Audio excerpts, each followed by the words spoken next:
Smart phone రాకతో ప్రపంచ ముఖ చిత్రం మారిపోయింది. చిన్న పెద్ద అందరూ ఫేస్బుక్, వాట్సాప్, ఇన్స్టాగ్రామ్ అంటూ కళ్ళు అప్పగించేస్తున్నారు. పిల్లలు సోషల్ మీడియాకు అడిక్ట్ అవుతున్నారు. పిల్లలు సోషల్ మీడియా వాడకుండా బ్యాన్ చేయాలని ప్రపంచవ్యాప్తంగా డిమాండ్ వినిపిస్తోంది. ఆస్ట్రేలియాలో 16 ఏళ్లలోపు పిల్లలు సోషల్ మీడియా వాడకుండా బ్యాన్ విధించారు. మన దేశంలోని కర్ణాటక ఈ నిర్ణయం తీసుకోగా ఏపీ కూడా అదే బాటలో ఉంది.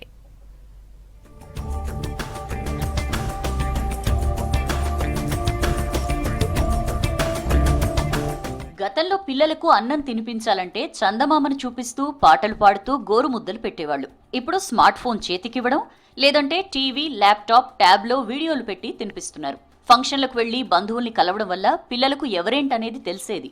ఇప్పుడు వాట్సాప్ గ్రూపులు లేదంటే ఫేస్బుక్లో పెట్టే పోస్టుల్లో చూపించాల్సి వస్తోంది. గతంలో పొద్దున లేచిన వెంటనే న్యూస్ పేపర్, స్టడీ బుక్స్ చదివేవాళ్లు పిల్లలు. ఇప్పుడు మాత్రం గ్యాప్ దొరికితే Instagram reels, YouTube videos, Snapchat వంటివి యూజ్ చేస్తున్నారు. ఫోన్ చేతిలో లేకపోతే ఆటల పైన కానీ, బుక్స్ చదవడం పైన కానీ మంచిగా కాన్సన్ట్రేట్ చేసేవాళ్ళు. పేరెంట్స్ కూడా పిల్లలు ఉన్నంతసేపు వాళ్ళు కూడా ఫోన్ తక్కువ యూజ్ చేసి పిల్లలకు బుక్స్ చదవడం పైన అవగాహన కల్పించి వాళ్ళకి ఎక్కువ టైం ఇస్తే, వాళ్ళతో గేమ్స్ ఆడిపియడం అట్లాంటివి చేస్తే నెక్స్ట్ జనరేషన్ కొంచెం బెటర్ అయ్యే ఛాన్స్ ఉంది. చిన్నపిల్లలు కూడా తినకపోతే మారం చేయడం, దానివల్ల ఇలాంటి ప్రాబ్లమ్స్ ఉన్నాయని చెప్పేసి తల్లిదండ్రులు కూడా ఫోన్ అలవాటు చేసేసి ఇది మనమే అలవాటు చేసినాం. దానికి ప్రత్యామ్నాయంగా ఆల్టర్నేట్గా మనం physical games, carrom boards, books ఇంకా తదితర వాటికి అలవాటు చేస్తే పిల్లల భవిష్యత్తు బాగుంటుందని చెప్పేసి నా అభిప్రాయం. పిల్లల్లో సోషల్ మీడియా అడిక్షన్ విపరీతంగా పెరిగిపోయింది. రీల్స్ చూస్తూనే గంటల కొద్ది సమయం వృధా చేస్తున్నారు. దీనికి తోడు రీల్స్ చేయడం, పోస్టులు పెట్టడం చేస్తున్నారు. వ్యూస్, కామెంట్స్ కోసం తెగ ఆరాటపడుతున్నారు.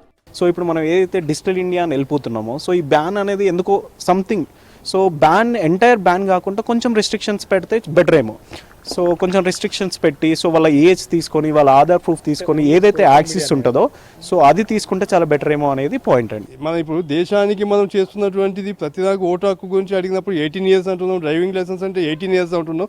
మన సోషల్ మీడియాకి వచ్చినప్పుడు ఎందుకు రిస్ట్రిక్షన్ చేయలేకపోతున్నాము? దీనికి కూడా ఒక 18 years అనేది ఒక పారామీటర్ పెట్టేసి who are the completion of the SSC or intermediate or technical any courses, వాళ్ళకి మాత్రమే వీటికి యాక్సెస్ ఇస్తే బెటర్. ఎందుకంటే బిలో 10th class పిల్లోనికి ఇదంతా నీడ్ఫుల్ అనేది కాదు.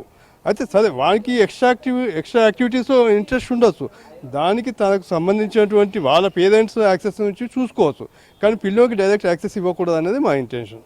సోషల్ మీడియాను విపరీతంగా వాడటం వల్ల పిల్లలకు స్టడీస్ మీద ఇంట్రెస్ట్ తగ్గిపోతుందంటున్నారు నిపుణులు. పరీక్షల్లో ఫెయిల్ కావడం, తక్కువ మార్కులు రావడంతో పిల్లలు డిప్రెషన్లో పడిపోతున్నారంటున్నారు పేరెంట్స్.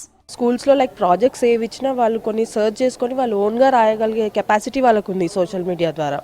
కొన్ని యాప్స్ కానీ, లింక్స్ ద్వారా కానీ, జూమ్ ట్యూటోరియల్ క్లాసెస్ కానీ ఇలా వాళ్ళకి కొంతవరకు యూజ్ అవుతున్నాయి. కొన్ని యాప్స్ సైట్స్ ద్వారా ఏంటంటే ఇన్స్టాగ్రామ్ లైక్ ఇవి గేమ్స్ ఆడడం వల్ల, పబ్జీ, వీటన్నిటి ద్వారా వాళ్ళు కంటిన్యూగా ఎఫెక్ట్ పడి వాళ్ళకి బెట్టింగ్ యాప్స్ వల్ల కొంత లాస్ అవుతుంది. It has both advantages and disadvantages. So నా ఒపీనియన్ ఏంటంటే దీన్ని ఎడ్యుకేషన్ పరంగా యూజ్ చేసుకుంటే మనకి అడ్వాంటేజే ఉంది, ఇంకా మనం వేరే రకంగా యూజ్ చేసుకుంటే అది డిసడ్వాంటేజే అవుతుంది పిల్లలకి. ఇదివరకు ఓన్లీ చదువుకోవడము, ఓన్లీ మనకు కావాల్సిన దాని గురించి బ్రౌజ్ చేసుకుని నేర్చుకోవడం ఇంతవరకే ఉండేది. ఇప్పుడు ఎప్పుడైతే ప్రైవేట్ లైఫ్ కూడా పబ్లిక్ అయిపోయేటప్పటికి దేనికి తేడా లేకపోవడం వల్ల ప్రతి దానిలో అందరూ ఇన్వాల్వ్ అయిపోతున్నారు. రెస్ట్రిక్షన్స్ అనేవి ఉండట్లా. ఎప్పుడైతే గవర్నమెంట్ తరపు నుంచి మనకి రెస్ట్రిక్షన్స్ వచ్చి అండర్ 16 పిల్లలు, your students, you have to study, మీకు సోషల్ మీడియా యాక్సెస్ అవసరం లేదని ఎప్పుడైతే మన గవర్నమెంట్ ముందుకు వచ్చి చెప్తుందో దట్ మేక్స్ సెన్స్. అప్పుడు వీళ్ళకి రెస్ట్రిక్షన్ ఉంటుంది. ఇప్పుడు డ్రైవింగ్ కూడా అంతే. ఎట్లా అయితే డ్రైవింగ్ అండర్ 16 వాళ్ళకి డ్రైవింగ్ నాట్ అలౌడో, అట్లాగే ఇది కూడా social media is not allowed. So this is not allowed, we should not do అని వాళ్ళకి అవేర్నెస్ వస్తుంది. సో వాళ్ళు చదువుకోవడం ఉంటారు. సోషల్ మీడియా వాడకంతో అనారోగ్య సమస్యలు వస్తాయంటున్నారు డాక్టర్లు.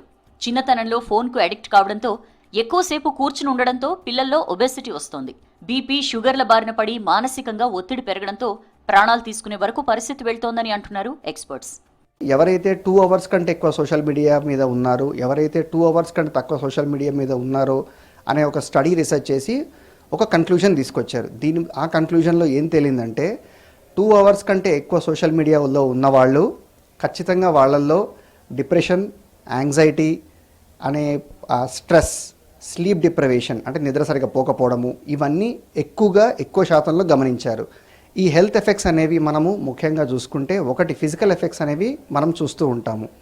ఒకటి ఆ సోషల్ మీడియాకి ఎక్కువసేపు టైం స్పెండ్ చేయడం వల్ల ఎక్కువ కదలకపోవడము, ఫ్రెండ్స్తో ఇంటరాక్ట్ అవ్వకపోవడము, అదే చోట కూర్చోవడము, అక్కడే భోజనం చేయడము, వీటి వల్ల చైల్డ్హుడ్ ఒబేసిటీ అంటే చిన్నపిల్లల్లో లావ్ అవ్వడము అండ్ ఎక్కువ కమ్యూనికేషన్ లేకపోవడం వల్ల, ఫిజికల్ యాక్టివిటీ తగ్గిపోవడం వల్ల ఈ ఇబ్బందులు గురవుతున్నారు. ఆస్ట్రేలియాలో 16 ఏళ్లలోపు పిల్లలు సోషల్ మీడియా వాడకుండా బ్యాన్ విధించారు. అమెరికాలోని పలు రాష్ట్రాలు స్థానిక చట్టాలతో బ్యాన్ను అమలు చేస్తున్నాయి. ఫిన్లాండ్, యూకే కూడా పిల్లలకు సోషల్ మీడియా వాడకుండా ఉండేలా బ్యాన్ చేసేందుకు ఆలోచన చేస్తున్నాయి. యూరోపియన్ యూనియన్ కూడా ఈ అంశాన్ని పరిశీలిస్తోంది. మరికొన్ని దేశాల్లోనూ మైనర్లు సోషల్ మీడియా వాడకుండా ఉండేందుకు బ్యాన్ ప్రతిపాదన పరిశీలిస్తున్నారు.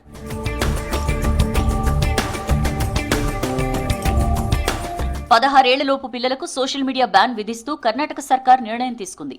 ఏపీలో 13 ఏళ్లలోపు పిల్లలకు సోషల్ మీడియా అందుబాటులో లేకుండా ఉండేలా నిర్ణయం తీసుకున్నారు.